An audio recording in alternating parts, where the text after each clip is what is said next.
धन्यवाद हो कि एक बार फिर से हम प्रभु के चरणों में हैं। हम धन्यवाद देते हैं उस महान परमेश्वर का कि उसने हमें अपने चरणों में आने का मौका दिया कि हम फिर से आज फिर उसकी आराधना और उसकी स्तुति को हम कर सकें। धन्यवादित हो उस महान परमेश्वर का जिसने हम सबको अपने चरणों में आने के लिए आज फिर से आशीष दी है। बाइबल कहती है, क्या ही धन्य है वो मनुष्य जिसको परमेश्वर चुनकर अपने समीप आने देता है। सो आज फिर से प्रभु ने हमें अपने समीपता में बैठाया है ताकि हम उसकी महिमा महिंत, उसकी अद्भुत शक्ति को अपनी जिंदगी में महसूस कर सकें, उसके सामर्थी वचनों को हम अपनी जिंदगी में ग्रहण कर सकें और उसके नाम की बड़ाई कर सकें।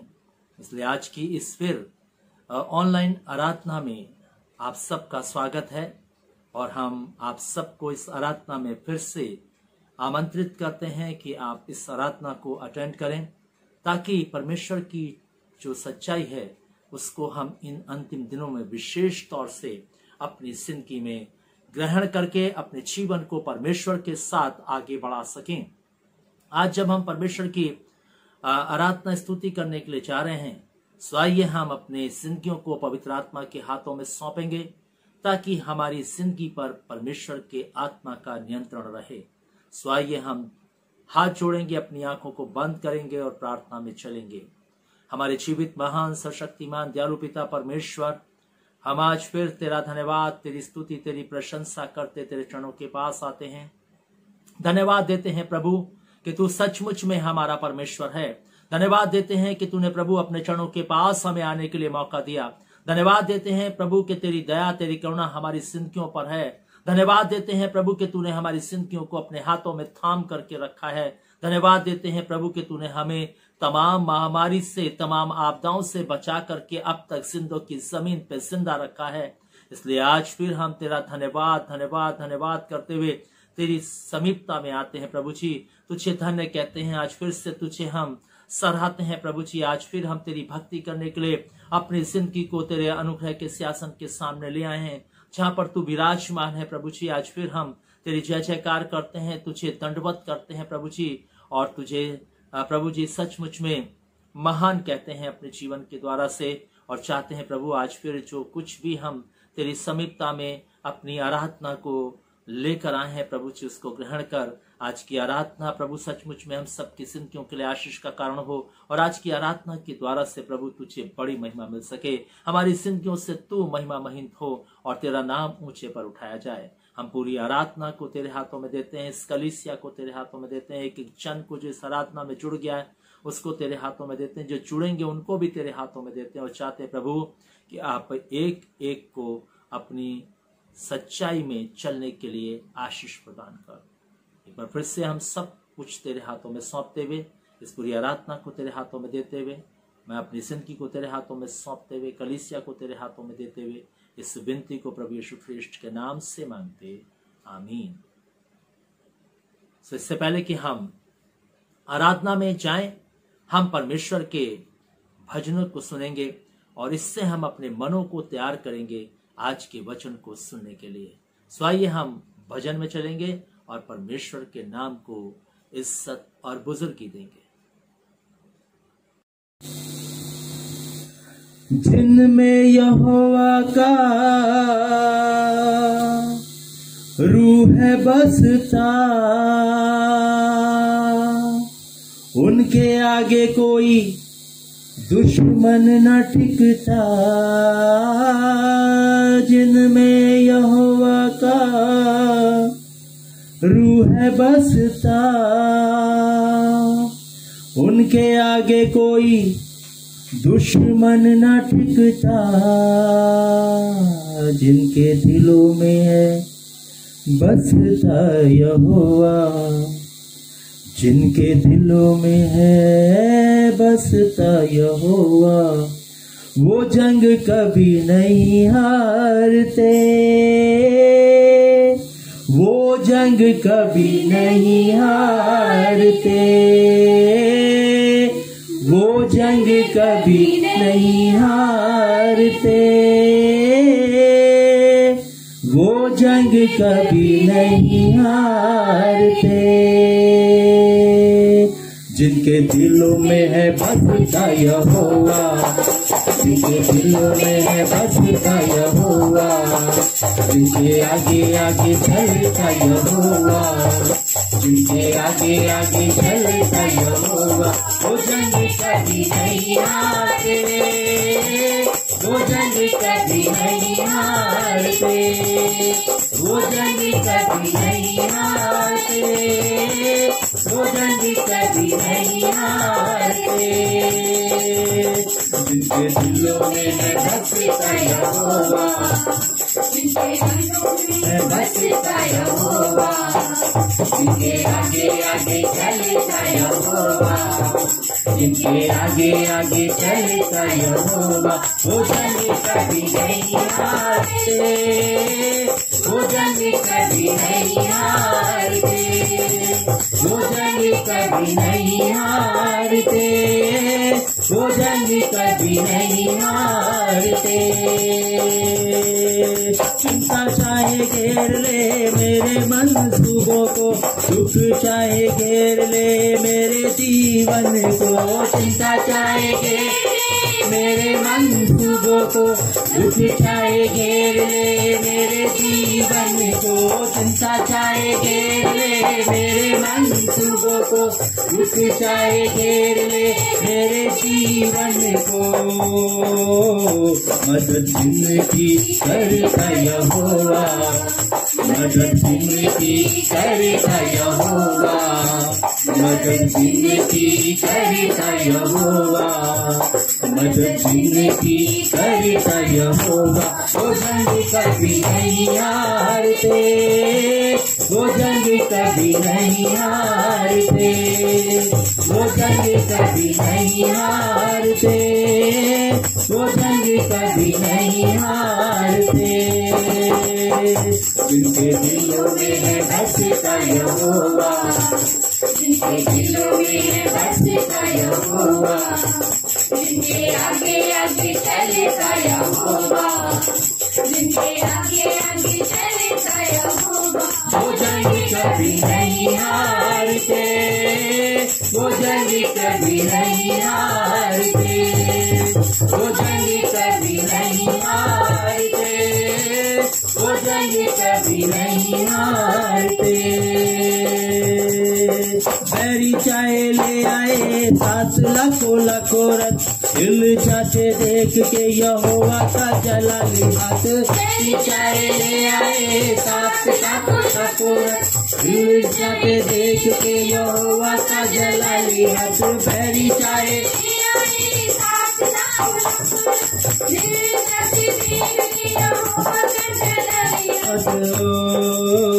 हाथ जिनका पकड़े यहोवा, हाथ जिनका पकड़े यहोवा, ओ हाथ जिनका पकड़े यहोवा, ओ हाथ जिनका पकड़े यहोवा। वो जंग कभी नहीं हारते, वो जंग कभी नहीं हारते, वो जंग कभी नहीं हारते, वो जंग कभी नहीं हारते। जिनके दिलों में है बसता यहोवा, जिनके दिलों में है बसता यहोवा, जिनके आगे आगे चलेगा यहोवा, जिनके आगे आगे चलेगा यहोवा। वो जंग कभी नहीं हारते, वो जंग कभी नहीं हारते, वो जंग कभी नहीं हारते, वो जंग कभी नहीं हारते। यहोवा के दीवानों को कौन ललकारेगा, करेगा जो जरूरत वो मौत को पुकारेगा। यहोवा के दीवानों को कौन ललकारेगा, करेगा जो जरूरत वो मौत को पुकारेगा। यहोवा के दीवानों को कौन ललकारेगा, करेगा जो जरूरत वो मौत को पुकारेगा।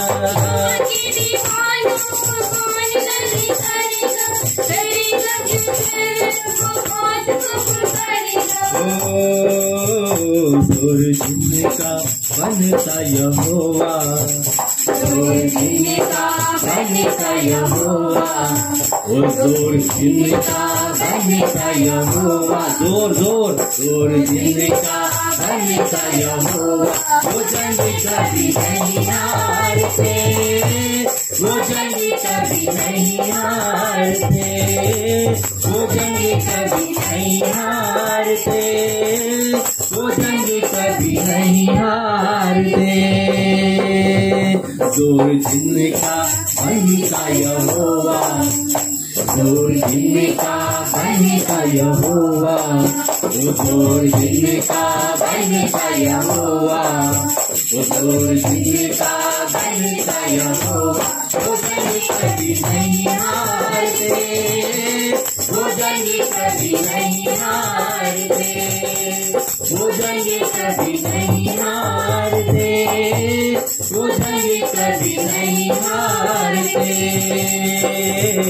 जिनके दिलों में है बसता यहोवा, जिनके दिलों में है बसता यहोवा, जिनके आगे आगे चलता यहोवा, जिनके आगे आगे चलता यहोवा, वो जंग कभी नहीं हारते, वो जंग कभी नहीं हारते, वो जंग कभी नहीं हारते, वो जंग कभी नहीं हारते, वो जंग कभी नहीं हारते, वो जंग कभी नहीं हारते, वो जंग कभी नहीं हारते, वो जंग कभी नहीं हारते, वो जंग कभी नहीं हारते, वो जंग कभी नहीं हारते।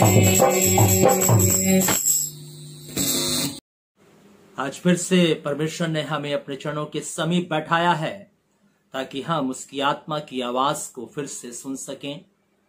परमेश्वर की आत्मा की आवाज मीठी और मधुर है, धीमी है, जो हमारी जिंदगी में कार्य करती है।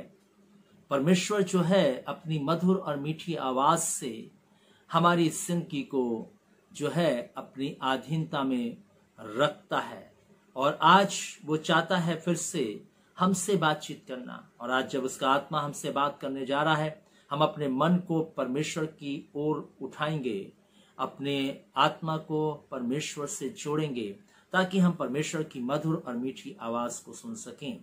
पिछले रविवार हम इस बात पर विचार कर रहे थे प्रिय बहनों कि प्रभु यीशु मसीह को एक मसीह व्यक्ति को पहनना जरूरी है। अगर वो अपने आप को मसीह कहता है तो वो यीशु मसीह को पहने, क्योंकि उसके पहने बिना हम मसीह हो नहीं सकते। और मैंने बताया था जब पुलिस का व्यक्ति जब ड्रेस कोड में होता है तब वो पुलिस वाला होता है, जब वकील जो है वकील की ड्रेस में होता है तो वो वकील होता है, लॉयर होता है, और जब डॉक्टर अपने ड्रेस कोड में होता है तो डॉक्टर होता है। ठीक मसीह भी तभी हम हो सकते हैं जब हम यीशु मसीह को पहन लेंगे। और जब हम पहन लेंगे, उस ड्रेस को पहन लेंगे, यीशु को पहन लेंगे और यीशु रूपी वस्त्र को पहन लेंगे, यीशु को पहन लेंगे, तो आप समझ लीजिए मसीह होंगे। और हम इस बात पर जो है पिछले रविवार बात कर रहे थे। और प्रिय बहनों, जब हम मसीह को पहनते हैं तो मैं आपको बताना चाहता हूं तब हम मसीह के सारे गुणों से, सारी बातों से हम परिपूर्ण हो जाते हैं। और इसलिए परमेश्वर आज हमें फिर से बातचीत करने के लिए एक विषय की ओर हमारे ध्यान को केंद्रित करना चाहता है, और वो है पाया जाता है दूसरा पत्रस और उसका पहला अध्याय और उसके पहले 11 पद। और यहाँ पर हम इन पदों पर विचार करेंगे आज। और यहाँ पर हम देखते हैं कि किस रीति से पत्रस जो है उन दिनों में जब कलीसिया पर बहुत सताव था, लोग तितर बितर हो गए थे, कलीसियां बिखर गई थीं और बहुत सारी जो है प्रॉब्लम्स थीं एक मसीह विश्वासी की जिंदगी के अंदर, और बहुत ज्यादा ताड़ना थी, प्रताड़ना थी। उस समय में पतरस ने अपने विश्वासियों को, अपने झुंड को, अपने समूह को जो है इन पत्रों को लिख करके उनकी जिंदगी को मसीह में स्थिर किया। और उसने बताया है कि यदि हम सचमुच में प्रभु यीशु मसीह के साथ अपनी जिंदगी को जीना चाहते हैं तो हमें इन दुखों का, इन परेशानियों का, इन समस्याओं का, इन सब बातों का हमें सामना करना होगा और हमें परमेश्वर के विश्वास में स्थिर रहना होगा। इस बात को पतरस ने जो है अपनी कलीसिया को पत्र लिख करके जो है दृढ़ किया। हम देखते हैं कि दूसरे पत्र में किस रीति से कलीसिया को जो है परमेश्वर के वचन से जो है उन्हें उभारता है, उन्हें प्रेरित करता है कि किस रीति से हमें परमेश्वर ने जो बुलाया है उसके उस बुलाहट में हमें बने रहना है और अपने बुलाए जाने को और चुन लिए जाने को हमें सिद्ध करना है। सो आज हम दूसरा पत्रस और उसके पहले अध्याय के और जो है 3 पद से 11 पद तक हम जो है देखेंगे और सीखेंगे कि किस रीति से पत्रस ने जो है परमेश्वर के पुत्र को पहनने के बाद हमारी जिंदगी किस प्रकार से होनी चाहिए और किस प्रकार से हमें अपनी जिंदगी को बनाना है, तैयार करना है। यहाँ पर कुछ बातों को उसने हमारे सामने रखा है। और मैं तीसरे पद से यहाँ पर पढ़ूंगा। आप देखिए, दूसरा पत्रस पहला अध्याय तीसरा पद। क्योंकि उसकी ईश्वरीय सामर्थ्य ने सब कुछ जो जीवन और भक्ति से संबंध रखता है हमें उसी की पहचान के द्वारा दिया है, जिसने हमें अपनी महिमा और सद्गुण के अनुसार बुलाया है। अब यहाँ पर हम देखते हैं कि किस रीति से जो है पत्रस जो है कलीसिया को तीसरे पद में इस बात को बताना चाहता है कि जो है आज जो कुछ भी हमने प्राप्त किया है इस पृथ्वी पर, प्रभु यीशु मसीह के पास आने के बाद या प्रभु यीशु मसीह से पहले, वो सब जो है ईश्वरीय सामर्थ्य के द्वारा से ही है। हमने कुछ अपनी शक्ति से, अपने बल से, अपनी ताकत से हमने कुछ भी प्राप्त नहीं किया। और यहाँ पर हम देखते हैं कि वो जब हम प्रभु में आ जाते हैं तो किस रीति से जो है वो इस बात को बताने का प्रयास कर रहा है कि उसकी ईश्वरीय सामर्थ्य से, उसकी दिव्य शक्ति से, जो उसकी शक्ति है, उसकी सामर्थ्य है ईश्वर की, जो परमेश्वर की सामर्थ्य है, उसके द्वारा से सब कुछ जो जीवन से और भक्ति से संबंध रखता है, अर्थात जो ईश्वरत्व से संबंध रखता है, वो सारी बातें हमें जो है उसी की पहचान के द्वारा से मिली हैं, दिया है, ऐसा लिखा है। और यहाँ पर पत्रस जो है इस बात को बताता है कि सारी सृष्टि का जो करता है, रचयिता है, वो परमेश्वर है। उसकी सामर्थ्य के द्वारा से सारे ब्रह्मांड की रचना हुई है। उसी की सामर्थ्य के द्वारा से मैं और आप रचे गए। उसी की सामर्थ्य के द्वारा से हमारी जिंदगी के अंदर ये श्वास आती और जाती है। और इसलिए कहता है कि जब सब कुछ ईश्वरीय सामर्थ्य के द्वारा से सृजा गया है, तो आज जो हमें अपने शारीरिक जीवन और आत्मिक जीवन को जो इस पृथ्वी पर हमें जीना है और जो ईश्वरत्व में अपनी जिंदगी को जीना है, ये सारी बातें हमें जो है परमेश्वर ने अपने ज्ञान के द्वारा से, अपने सामर्थ्य के द्वारा से हम पर प्रकट की हैं कि किस रीति से हम इस शारीरिक जीवन को और आत्मिक जीवन को इस पृथ्वी पर परमेश्वर की अधीनता में रहकर जी सकते हैं। कैसे हम ईश्वर के साथ अपने संबंधों को बना करके जी सकते हैं, कैसे हम एक भक्ति का जीवन परमेश्वर की मर्जी के अनुसार इस पृथ्वी पर जी सकते हैं। और इसलिए प्रिय भाई बहनों, सारी चीजें जो भी जीवन से संबंध रखती हैं या ईश्वर से संबंध रखती हैं, बाइबल हमें इस बात को बताना चाहती है कि वे सारी बातें जो हैं परमेश्वर के सामर्थ्य के द्वारा से दी गई हैं। परमेश्वर ने प्रदान की, उसके ज्ञान के माध्यम से, उसके सर्वांग बुद्धि के माध्यम से हमें प्राप्त हुई है। और मैं आपको बताना चाहता हूं कि वो परमेश्वर जो है जिसने स्वर्ग, पृथ्वी, समुद्र सबको रचा है, एक दिन इस जगत के को जिसने जो है सारे खंभों को थाम रखा है, एक दिन वो सबको हिला करके सब वस्तुओं को जो है मूल स्थान में लौटा देगा। जैसे सृष्टि हुई थी सब कुछ अपने स्थान में यथावत चली जाएंगी, सब कुछ समाप्त हो जाएगा। और बाइबल कहती है, परमेश्वर का वचन हमें बताता है कि परमेश्वर जो है इस बात को कहता है कि मनुष्य जो है परमेश्वर के ज्ञान को छोड़, परमेश्वर की जो है सामर्थ्य को छोड़, वो सब बातों को जो है ढूंढना चाहता है। लोगों के पास जो ज्ञान है उस ज्ञान में अपनी जिंदगी को जीना चाहता है। जो मनुष्य ज्ञान है उसमें अपनी जिंदगी को जीना चाहता है। जो संसार का ज्ञान है उसमें अपनी जिंदगी को जीना चाहता है। लेकिन जो ईश्वरीय ज्ञान है, जो उसकी पहचान में हमें मिला है, जो उसके ज्ञान के द्वारा से हमें मिला है, उस रीति से अपनी जिंदगी को इस पृथ्वी पर जीना नहीं चाहता।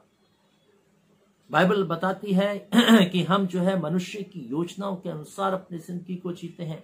आज अगर मनुष्य हमें बताते कि हमारा भविष्य जो है LIC से सिक्योर हो जाएगा, हमारा भविष्य जो है वो जो है FD करने से सिक्योर हो जाएगा, हमारा जीवन जो है एक बिजनेस करने से सिक्योर हो जाएगा, हम उन बातों को मानेंगे। लेकिन जो परमेश्वर हमें बता रहा है, जो परमेश्वर हमें सिखा रहा है, जो परमेश्वर हमसे कह रहा है, हम उन बातों को मानने के लिए तैयार नहीं है प्रिय भाइयों। लेकिन परमेश्वर का वचन कहता है जीवन और भक्ति से संबंध रखने वाली बातें, हमें परमेश्वर के ज्ञान के द्वारा से प्राप्त हुई हैं।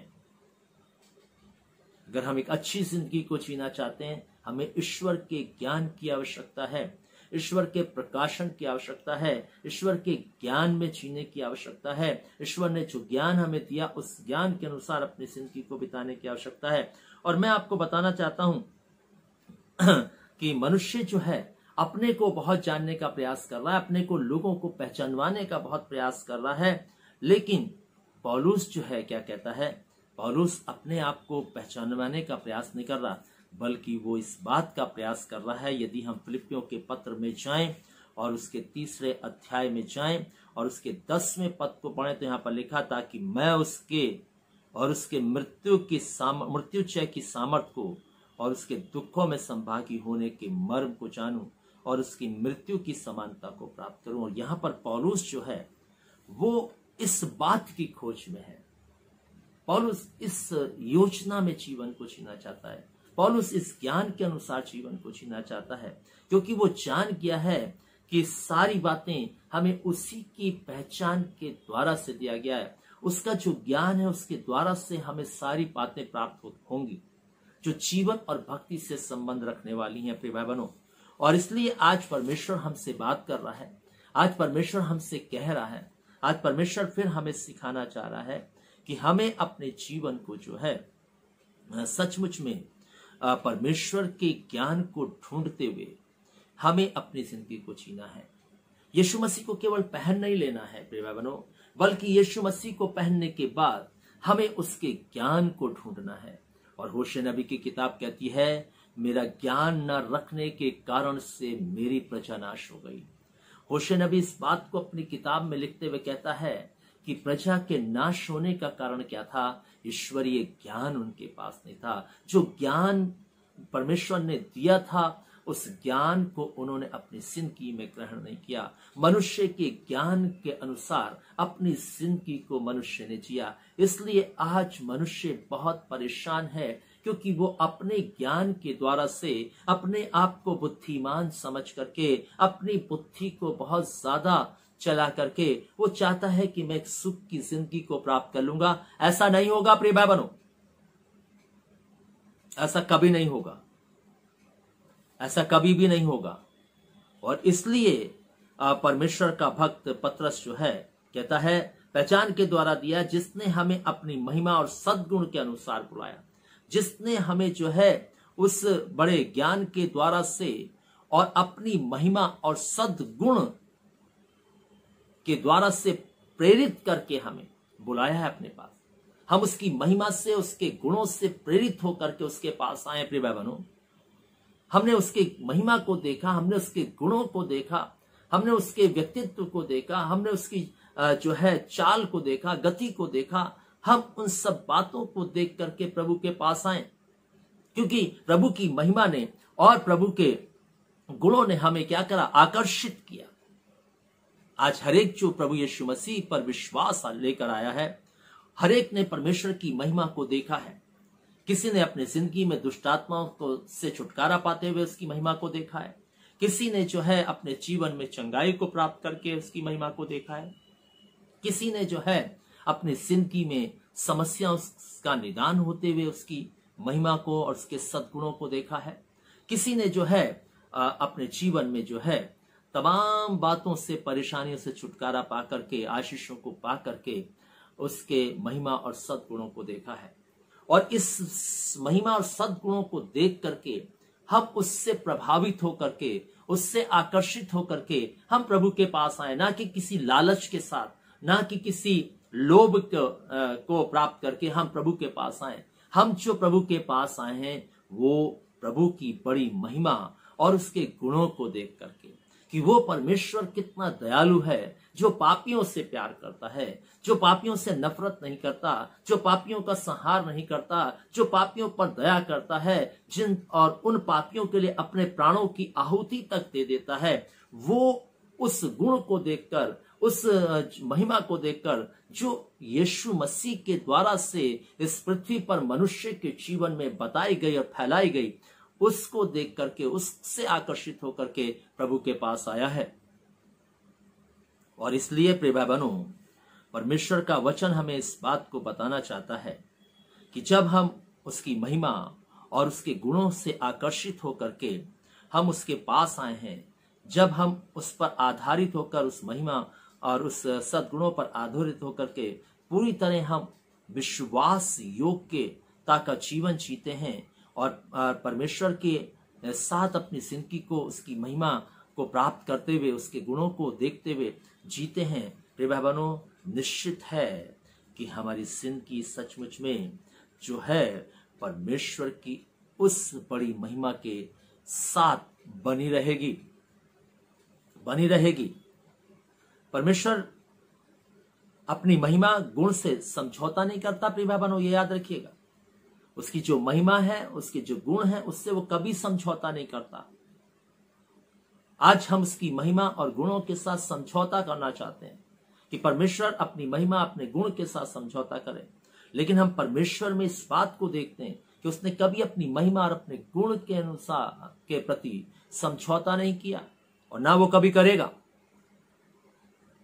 आपका विचार कुछ भी क्यों ना हो, परमेश्वर को लेकर के, उसकी बातों को लेकर के, उसके ज्ञान को लेकर के कुछ भी क्यों ना हो, लेकिन वो कभी नहीं करेगा।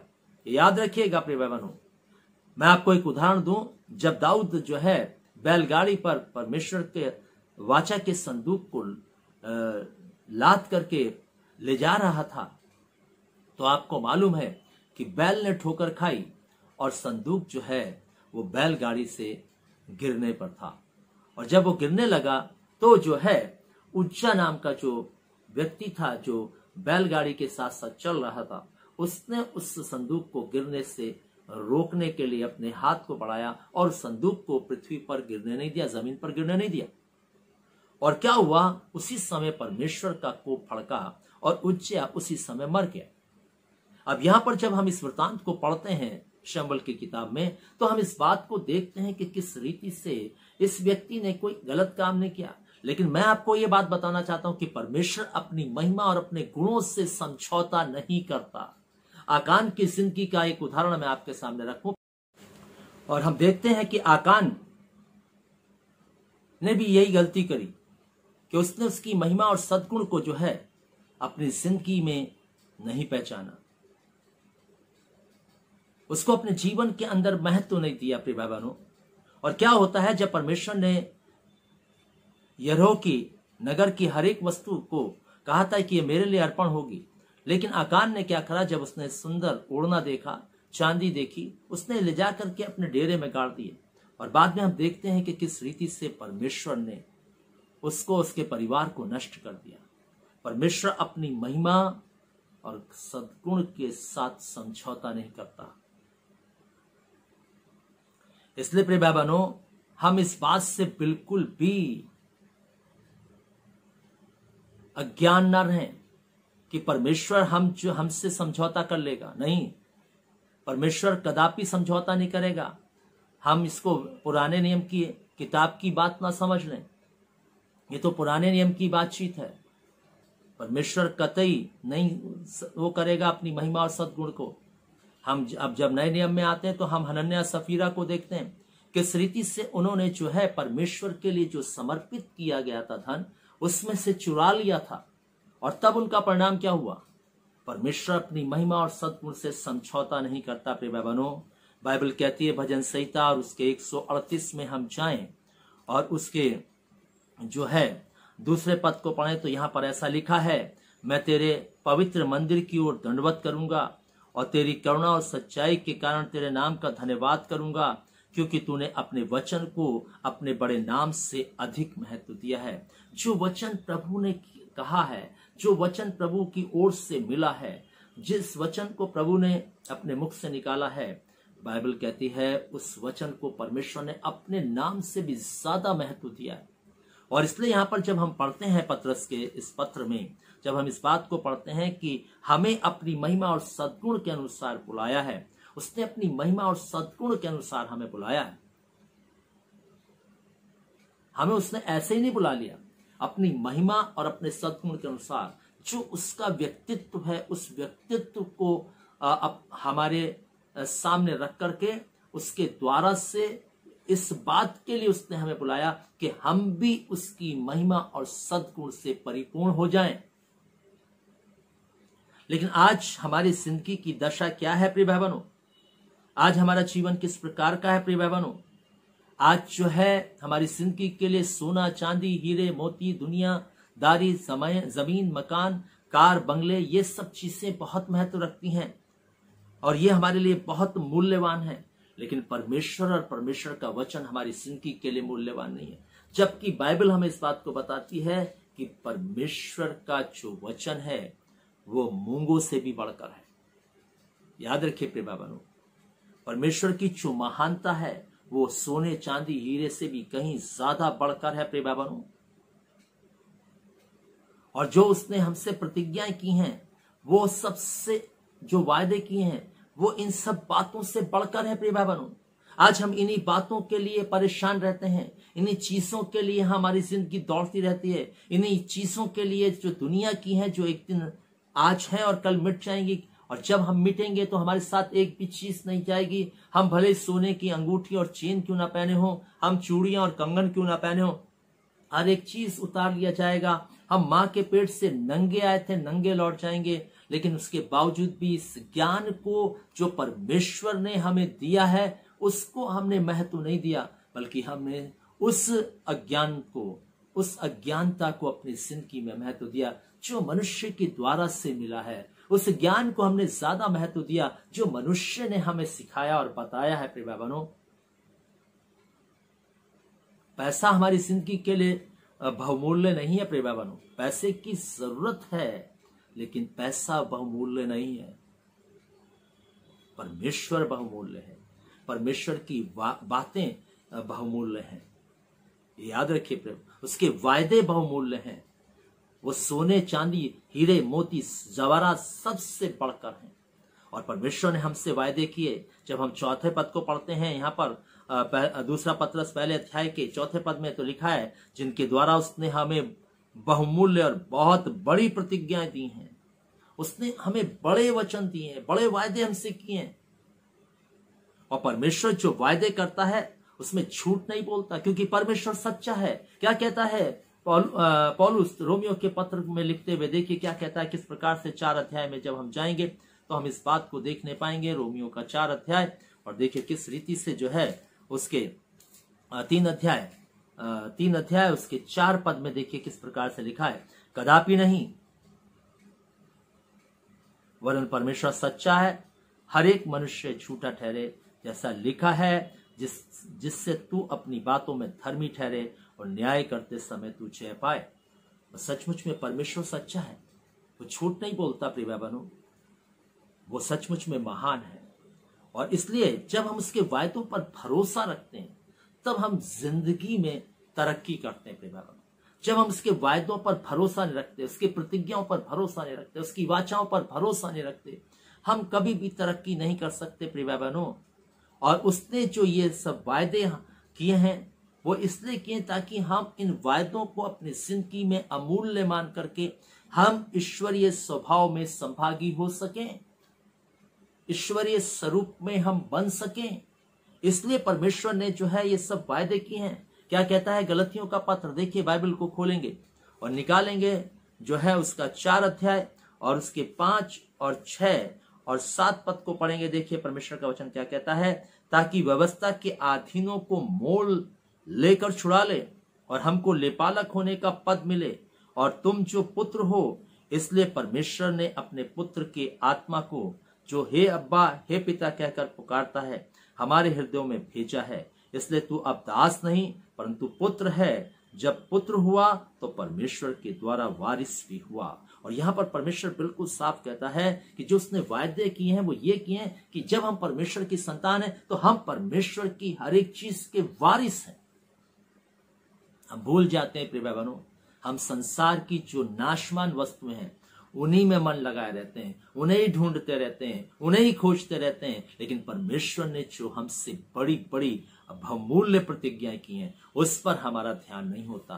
और पत्रस इस बात को उस जमाने की कलीसिया में जब सताव था, पीड़ा थी, दुख था, उनको उभारने के लिए, उनको उठाने के लिए, उनको परमेश्वर में स्थिर करने के लिए, उनकी जिंदगी परमेश्वर के साथ बनी रहे, उस परमेश्वर के ज्ञान के अनुसार उसकी महिमा और सद्गुण में खड़ी रहे, उसके ईश्वरीय स्वभाव में संभागी रहे, उसने इस बात को कहा कि परमेश्वर की जो बातें हैं, वायदे हैं, जो उसने वाचाएं हमसे बांधी हैं, प्रतिज्ञाएं की हैं, वो अमूल्य और सच्ची हैं और बहुत बहुमूल्य हैं। पृथ्वी की हर एक चीज से बहुमूल्य हैं और वही बातें जो हैं हमें जो है ईश्वरीय स्वभाव में संभागी करती हैं प्रिय भाइयों। और वही बातें जो हैं, जो हम प्रतिज्ञा जो उसने की हैं, जब हम उन पर भरोसा रखते हैं, वही हमें जो है संसार की पूरी अभिलाषाओं से और उस सड़ाहट से हमें छुटकारा प्रदान करती है। जो संसार की सड़ाहट हमारी जिंदगी के अंदर है, वो पाप जो सड़ रहा है हमारी जिंदगी के अंदर, उस सब से हमें छुटकारा प्राप्त होता है उन बहुमूल्य प्रतिज्ञाओं पर, वाचाओं पर, वायदों पर भरोसा रखने के कारण। और उसी के द्वारा से हम सारी अभिलाषाओं से छूट करके हम जो है ईश्वरीय स्वभाव में संभागी हो जाते हैं। वो कहता संभागी हो जाओ, और वो तभी हो पाएंगे जब हम उसके वादों पर, उसकी वाचा पर भरोसा रखेंगे, जब हम उसकी महिमा और सद्गुण के अनुसार बुलाए गए हैं, हम उस बात को अपनी जिंदगी में स्मरण रखेंगे, हम उसकी महिमा के साथ समझौता नहीं करेंगे, उसके गुणों के साथ समझौता नहीं करेंगे, तब जो है हम ईश्वरीय स्वभाव में संभागी हो जाएंगे। और इसलिए प्रिय भाई बहनों, परमेश्वर का वचन हमें इस बात को बताना चाहता है कि परमेश्वर ने हमें अपना पुत्र और पुत्री बना दिया है, अपने पास बुलाकर, अपनी महिमा में बुला करके। और जब उसने अपना पुत्र, अपनी पुत्री बना दिया, तो इसका मतलब ये नहीं कि हम बस अब ईसाई हो गए, अब हमें जो है और कुछ चीजें नहीं चाहिए, अब परमेश्वर के साथ हमें और ज्यादा बातों को लेकर के आगे नहीं बढ़ना है, परमेश्वर की और ज्यादा बातों को हमें अपनी जिंदगी के अंदर नहीं मानना है। ऐसा नहीं है प्रिय भाई बहनों, ऐसा नहीं है, ऐसा नहीं है, ऐसा नहीं है कि हम जब पुत्र पुत्रियां हो गए बस ईसाई हो गए, बात खत्म हो गई। नहीं प्रिय भाई बहनों, परमेश्वर का वचन कहता है कि हमें जो है इस ईसाई जीवन का विकास करना है।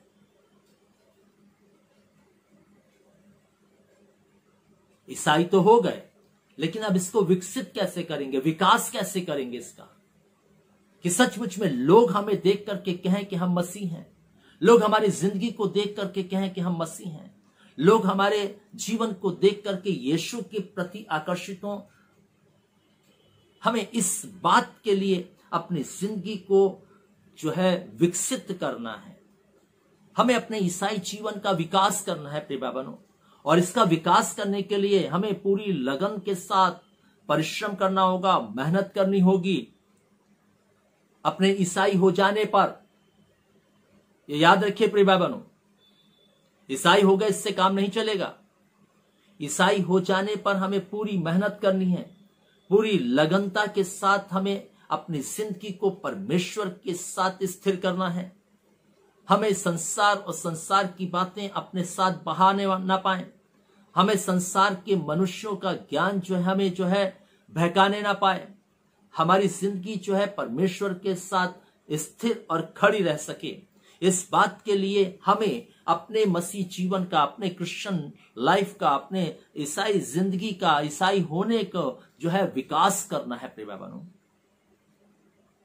और अगर ये विकास नहीं होगा तो जिंदगी जहां से चली थी वहीं रहेगी, वहीं रहेगी, आगे नहीं जा पाएगी, आगे नहीं जा पाएगी प्रिय भाई बहनों।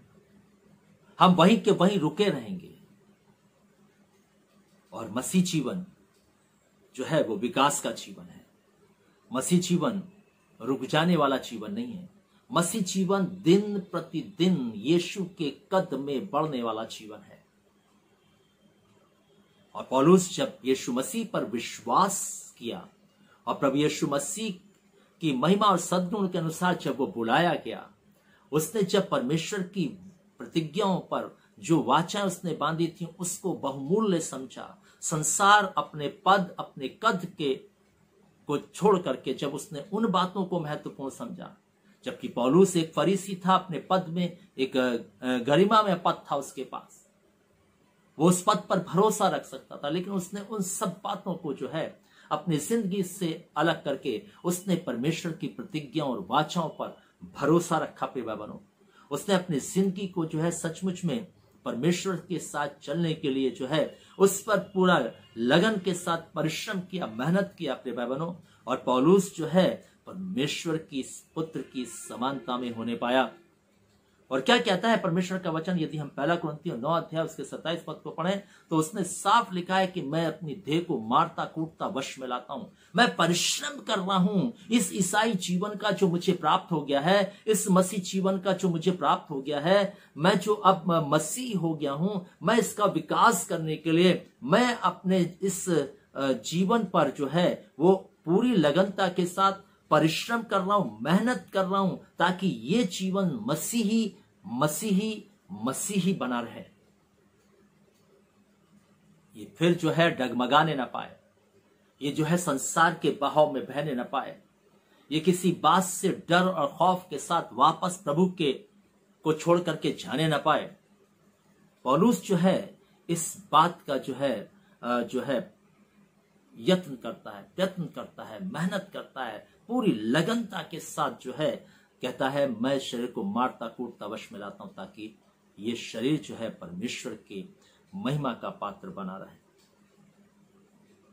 और उसने जो है अपने जीवन को परमेश्वर की आत्मा की अधीनता में ला दिया, इस शरीर के जीवन को परमेश्वर की अधीनता में डाल दिया, और जो है उसने परमेश्वर की अधीनता में अपनी जिंदगी को जिया।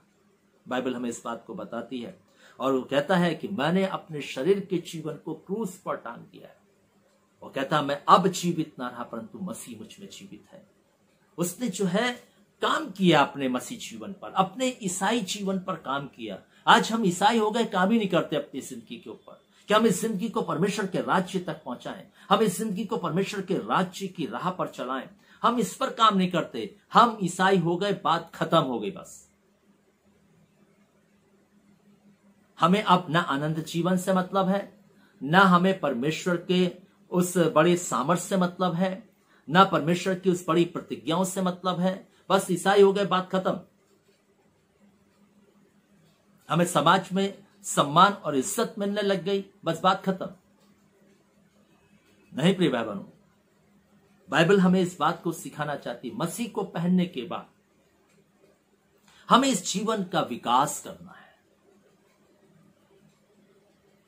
पूर्ण मसीही बनना है, पूर्ण ईसाई बनना है। हम अधूरे ईसाई होकर के संतुष्ट ना हो, हमें संपूर्ण ईसाई बनना है, पूर्ण ईसाई बनना है। और पूर्ण ईसाई बनने के लिए प्रिय भाई बहनों, परमेश्वर का वचन हमें यहां पर बताना चाहता है, सिखाना चाहता है, जब हम पूर्ण ईसाई बनेंगे तो हम परमेश्वर के साथ साझेदारी करेंगे, उसके सहकर्मी बनेंगे, उसके साथ कार्य करने वाले बनेंगे। और तब जो है हमारी जिंदगी विकसित होती जाएगी मसीह में। हम ईश्वरीय स्वभाव में के संभागी बनते जाएंगे प्रिय भाई बहनों। और क्या कहता है परमेश्वर का वचन, आइए मेरे साथ देखें किस प्रकार से पतरस लिखता है 5वें पद में, इसी कारण तुम सब प्रकार का यत्न करके अपने विश्वास पर सद्गुण, सद्गुण पर समझ, समझ पर संयम, और संयम पर धीरज, और धीरज पर भक्ति, और भक्ति पर भाईचारे की प्रीति, और भाईचारे की प्रीति पर प्रेम बढ़ाते जाओ। और किस रीति से वो इस बात को बताना चाहता है कि एक ईसाई व्यक्ति को विश्वास करने के बाद बैठ नहीं जाना है। बस विश्वास हमने प्रभु पर कर लिया, चर्च चले गए, घर आ गए, घर पे बाइबल खोल करके पढ़ ली, 1 चैप्टर 2 चैप्टर 3 चैप्टर 4 चैप्टर, जो भी दुआ कर ली, बात खत्म।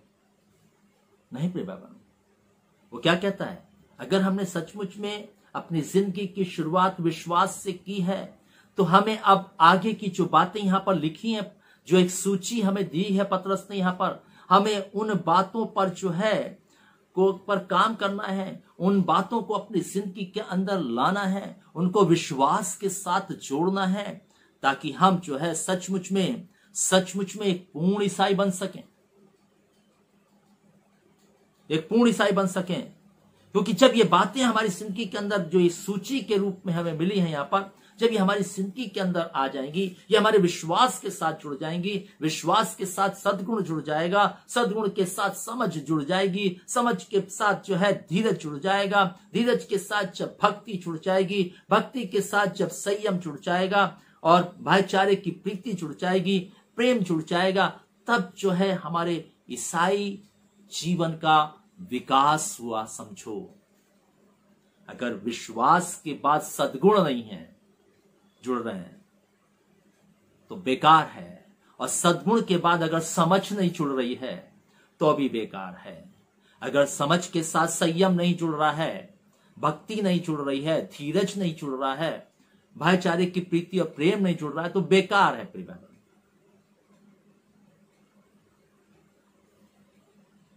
इसलिए प्रिय बहनों,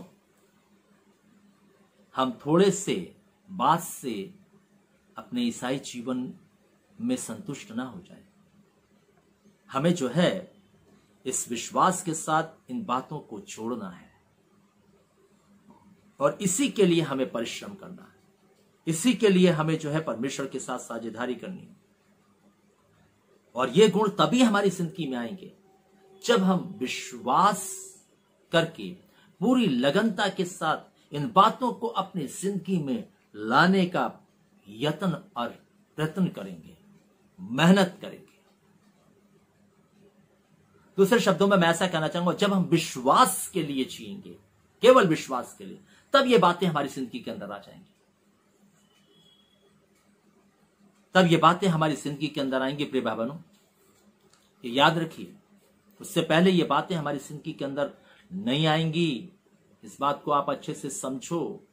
और इसलिए प्रिय भाई बहनों, परमेश्वर का भक्त जो पतरस है, वो इस बात को कहता है, तुम सब प्रकार का यत्न करो, पूरी लगनता के साथ, पूरी मेहनत के साथ, पूरी लगनता के साथ तुम जो है अपने विश्वास में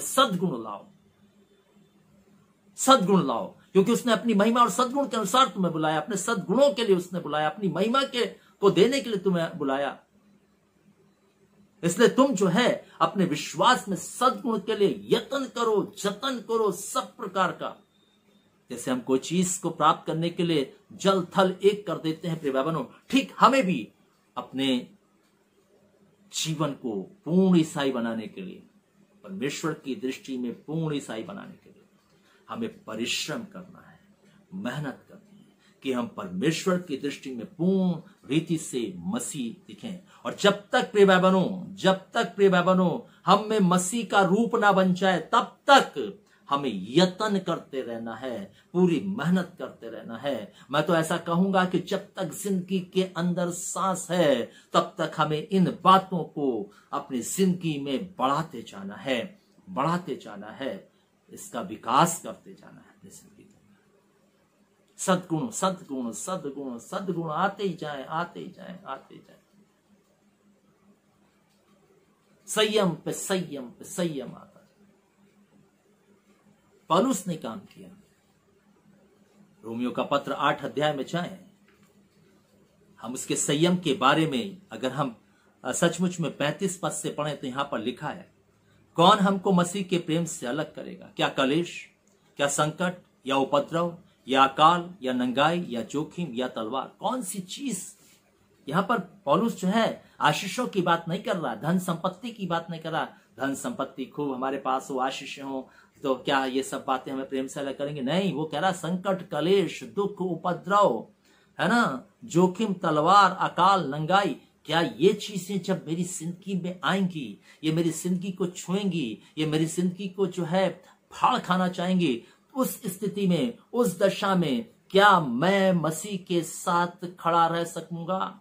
क्या मैं पूर्ण ईसाई होने का जो है उस समय अपनी जिंदगी से इस बात को दिखा पाऊंगा कि नहीं प्रभु मैं तेरा हूं? पौलुस ने इस बात को अपनी जिंदगी से दिखाया कि प्रभु मैं तेरा हूं, चाहे संकट, कलेश, उपद्रव कुछ भी क्यों ना हो, क्योंकि जो है ये सब बातें जो हैं मुझे तेरे प्रेम से अलग नहीं कर सकती, क्योंकि मेरी जिंदगी के अंदर जो है पूर्ण ईसाई का विकास हुआ है।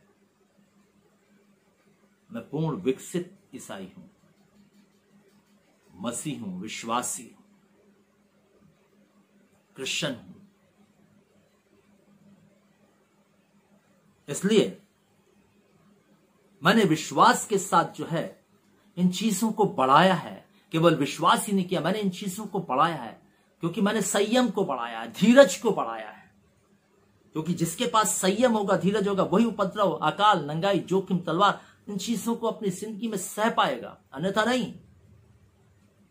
जब तक इस चीजों का विकास हमारी जिंदगी में नहीं होगा, ये चीजें हमें जिंदगी में बढ़ेंगी नहीं, तब तक हम कहां खड़े रह सकते हैं प्रिय भाई बहनों।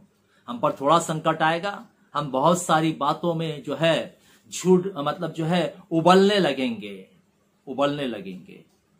हमारे अंदर से वो उबाल, वो जो है चीजें जो अंदर भरी हुई हैं, वो सब बाहर दिखने लगेंगी।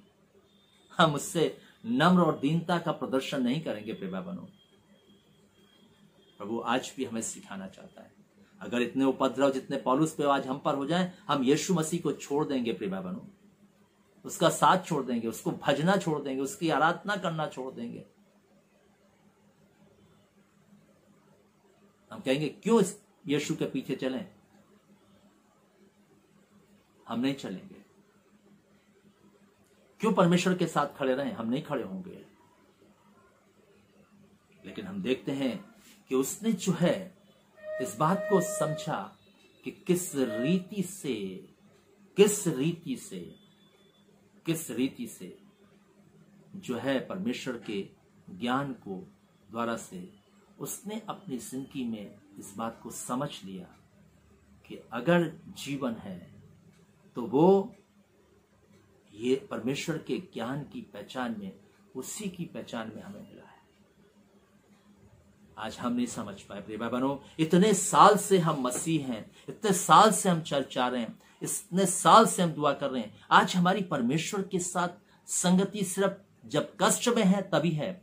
जब हम सुख में हैं तो हमें परमेश्वर याद नहीं आता, हमें जो है पासवान याद नहीं आता, हमें जो है फिर परमेश्वर की से विनती और दुआ ये सब याद नहीं रहती। जब हम कष्ट में आते हैं तब हमें प्रभु याद आता है, दुआएं याद आती हैं, पासवान याद आता है, सब कुछ करना याद आता है, हाँ कहना याद आता है, अब ऐसा करेंगे ये बोलना याद आता है। उससे पहले हमें कोई लेना देना नहीं, प्रभु कहाँ है, किधर है, कहाँ रहता है, क्या करता है, क्या चाहता है, कोई लेना देना नहीं। लेकिन जब संकट में आते हैं तब हम डावाडोल जब होते हैं तब हम सोचते हैं चलो यार प्रभु के पास चलो।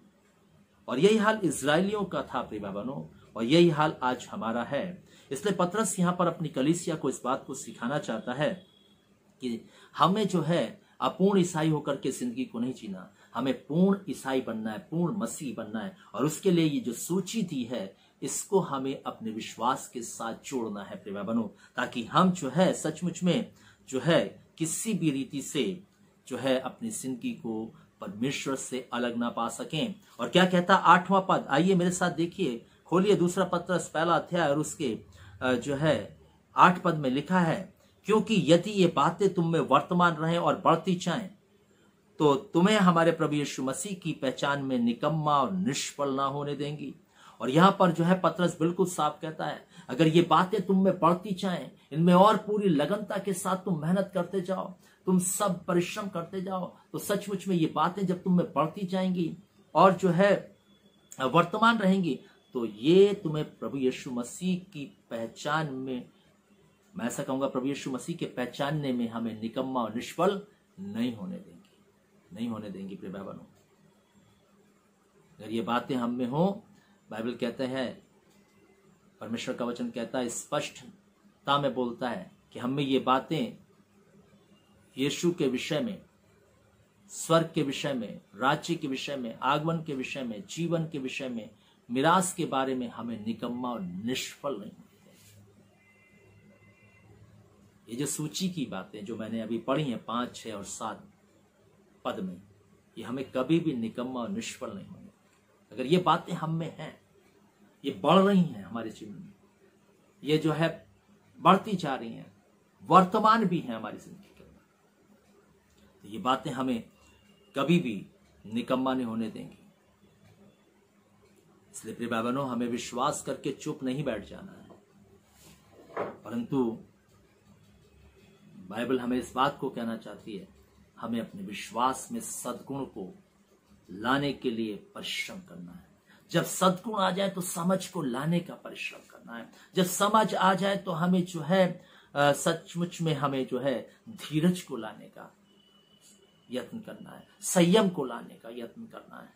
रुकना नहीं है जब तक हम में मसीह यीशु पूरी रीति से दिखने न लग जाए, मसीह यीशु का स्वभाव हमारी जिंदगी में पूरी रीति से उत्पन्न ना हो जाए, तब तक हमें करते रहना है। और ऐसा नहीं उत्पन्न हो जाए फिर हम रुक जाना, नहीं, तब भी हमें करते रहना है, तब भी हमें करते रहना है, क्योंकि शैतान बहुत चालाक है। कहां से वो हमें फिर खींच ले जाएगा अपने उस नगरी में, ये हमें नहीं मालूम। इसलिए हमें इन बातों को अपनी जिंदगी के अंदर बढ़ाते रहना है और अपनी जिंदगी के अंदर वर्तमान अर्थात अपनी जिंदगी में बना के रखना है। वर्तमान में भी ये बातें हमारी जिंदगी में रहें और हमारी जिंदगी में बढ़ती जाएं। 9वां पद क्या कहता है प्रिय भाई बहनों? पतरस ने अपनी कलीसिया को लिखते हुए कहा, क्योंकि जिसमें ये बातें नहीं वो अंधा और धुंधला देखता है, वह अपने पिछले पापों से धुलकर शुद्ध होने को भूल बैठा है। और यहां पर बिल्कुल साफ कहता है कि अगर एक मसीह व्यक्ति के अंदर ये बातें नहीं, जो यहां पर एक सूची दी गई है, विश्वास के ऊपर सद्गुण और सद्गुण के ऊपर समझ और समझ पर संयम और संयम पर धीरज और धीरज पर भक्ति और भक्ति पर भाईचारे की प्रीति और प्रेम, ये बातें अगर नहीं है तो वो सचमुच में जो है क्या है, अंधा है और धुंधला देखता है। साफ है, साफ है। वो ईश्वर के सारी बातों को देखने में असमर्थ हो गया है। उसकी आंखों में क्या है, प्रॉब्लम आ गई है, उसकी आंखें खराब हो गई हैं।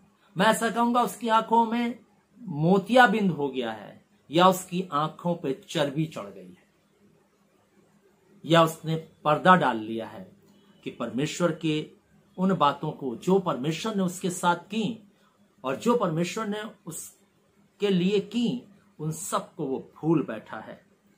और इसलिए आगे कहता है, इतना नहीं, धुंधला नहीं देखता, बल्कि वो अपने पिछले पापों से धुलकर शुद्ध होने को भी भूल बैठा है। वो भूल बैठा है कि परमेश्वर ने किस रीति से मेरी जिंदगी को शुद्ध किया है ना, किस रीति से उसने अपना बेशकीमती लहू बहाया।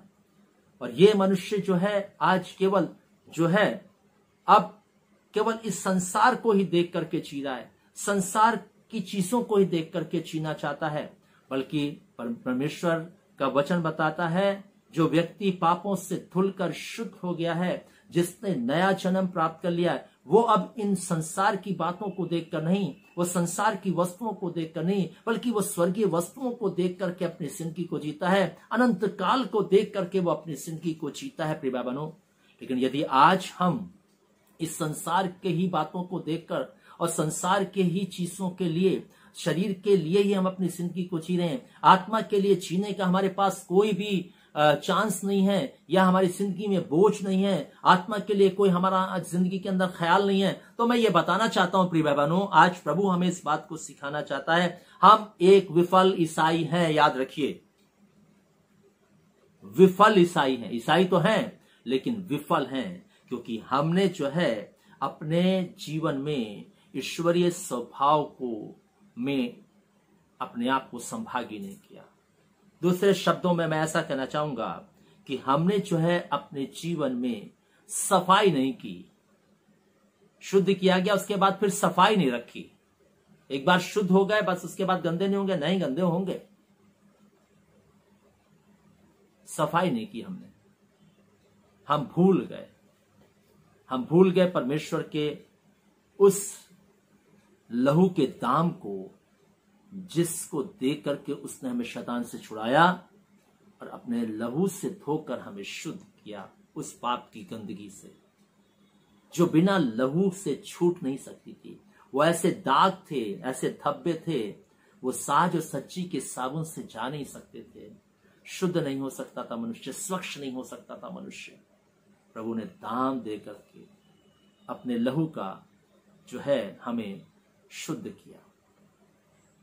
प्रिय भाई बहनों, आज ऐसे ईसाई हैं इस संसार में जो इस छुटकारे को जो प्रभु यीशु मसीह ने अपने लहू का दाम दे करके हमें दिया, भूल गए हैं। प्रिय भाई बहनों, भूल गए, और इसलिए वो एक विफल ईसाई है। ईसाई तो हैं, ईसाई कहलाएंगे भी संसार में, लेकिन परमेश्वर की दृष्टि में विफल ईसाई है।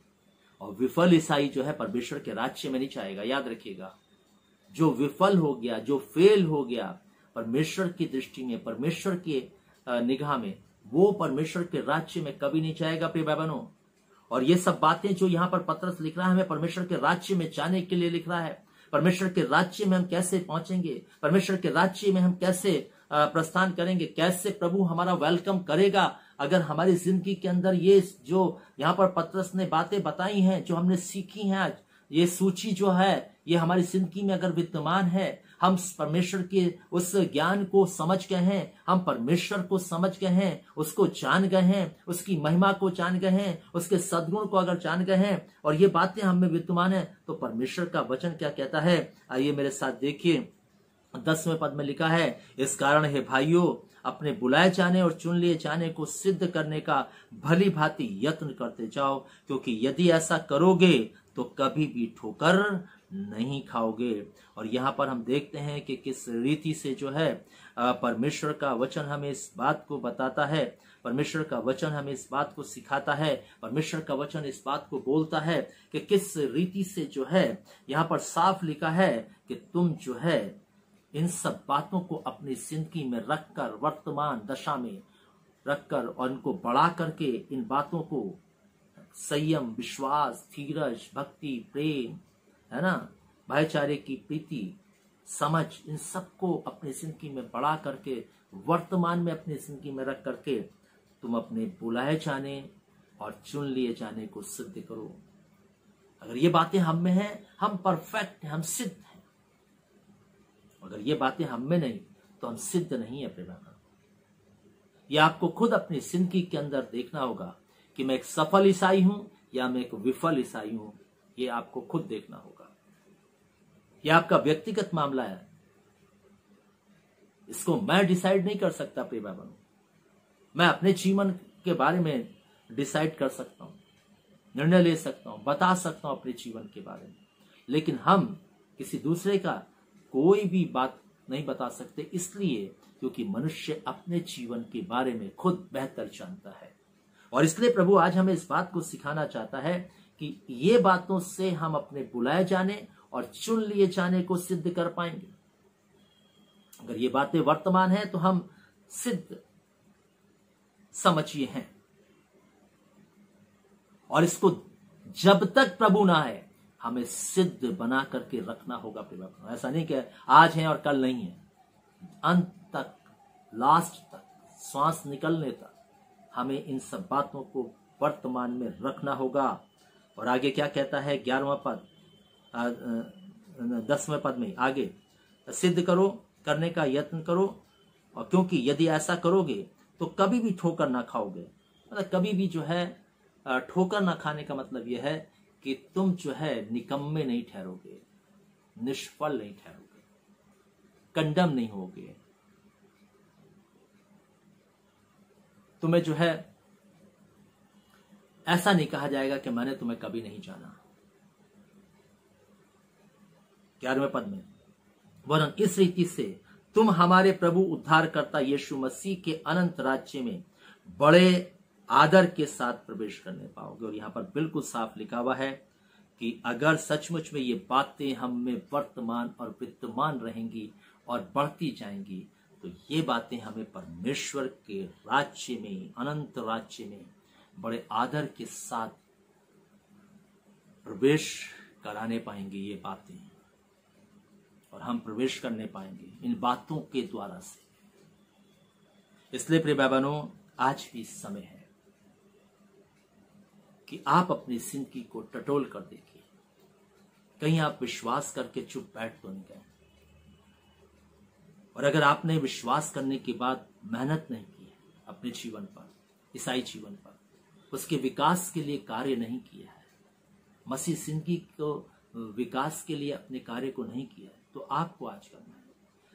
मैं एक बात आपसे कहना चाहूंगा और आज के संदेश को समाप्त करूंगा कि यीशु मसीह जब इस पृथ्वी पर थे, चेले इस पृथ्वी पर थे, तो चेलों ने आके कहा प्रभु हमारे विश्वास को बढ़ा।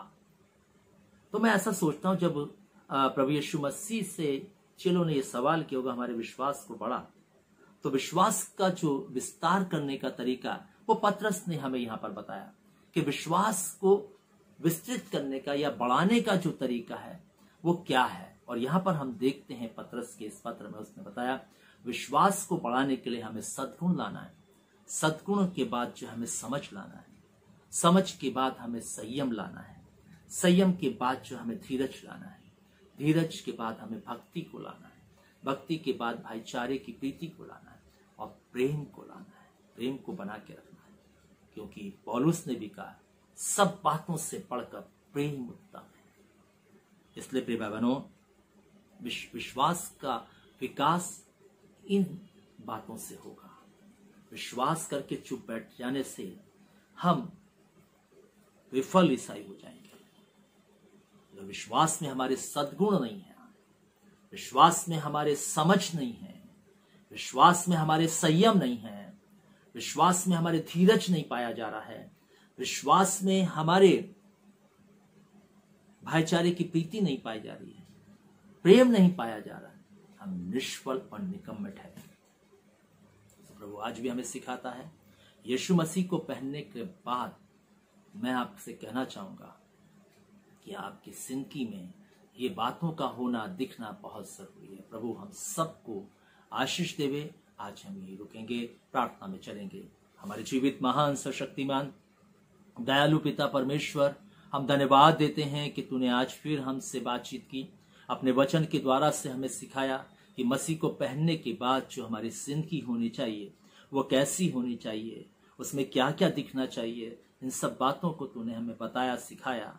और प्रभु आज फिर हम तुझे धन्यवाद देते हैं, तेरे आत्मा के लिए धन्यवाद देते हैं, सिखाने के लिए धन्यवाद देते हैं और चाहते हैं प्रभु होने दे कि तेरा पवित्र आत्मा हर पल हमारी जिंदगी में राज्य करे और हम तेरी आत्मा की अधीनता में अपनी जिंदगी को जीने वाले हो सकें।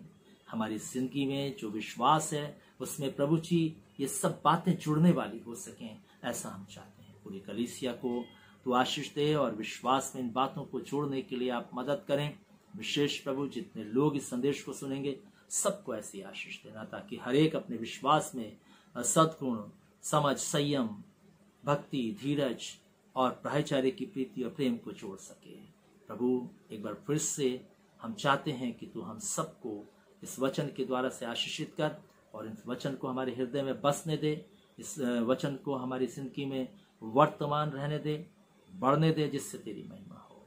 तो ये बातें जो आज सीखी हैं ये हमारी जिंदगी में वर्तमान रहें प्रभु, ताकि हम तेरे स्वभाव में संभागी होकर के या तेरे साथ संभागी हमारा जिंदगी दिखाई दे सके।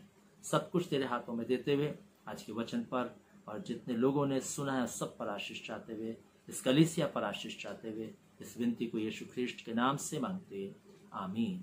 अब हमारे परमेश्वर पिता का प्रेम, प्रभु यीशु मसीह का अनुग्रह और पवित्र आत्मा की सहभागिता हम सब विश्वास करने वालों के साथ, जहाँ के समस्त विश्वासियों के साथ, इस झुंड के साथ, इस कलीसिया के साथ, जब तक प्रभु यीशु मसीह दोबारा नहीं आते, ये आशीषें युगानुयुग एक सी बनी रहें, आमीन। सबको जय मसीह की। यदि आपको सचमुच में इस वचन से आशीष मिली है तो आप जरूर हमारे इस चैनल को सब्सक्राइब करें और इस वचन को बहुत लोगों तक शेयर करें। प्रभु आप सबको आशीष दे।